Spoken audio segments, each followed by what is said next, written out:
Хурд болон харан хамтлагийн тоглолт өнөөдөр 14 цагаас Сүхбаатарын талбайд болж байна.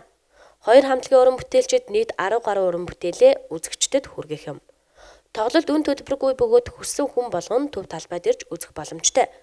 Энэ өдөр Монголын ардчилсан холбоо болон анхны цуглааныг хийж олон намын систем тогтоох, хүний эрхийг дээдлэх, бүх нийтийн сонгуулийн хугацаанаас өмнө 1990 оны эхний хагаст багтаан явуулах, хэлмэгдсдийг цагаатгах, хэвлийн эрх чөлөөг баталгаатай болгох зэрэг 13 зүйлийн шаардлага тавьснаар Монголд ардчилсан хувьсгал эхэлснийг зарлан тунхагласан түүхтэй.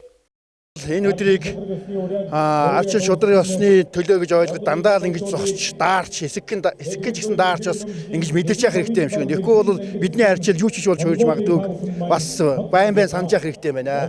30 жилийн өмнө ингэж л энэ хүйтэнд одоо цагаан морин жилийг огтж байсан. Яг энэ шигээл одоо жил болгон санаж ардчилаа манаж сахиж хамгаалж байхгүй бол Монголд ардчил байхгүй болох үнэхээр аюул тулгарсан байх шүү гэдгийг одоо нийт монголчуудаа хамт хэлье гэж бодсон. Түүхэн энэ өдрийг тохиолдуулан хурд болон харан хамтлагийнхан ийхүү тоглолтоо хийж олон түмэндээ үзэгчдээ өөрсдийн уран бүтээлийг хүргэж байгаа юм а.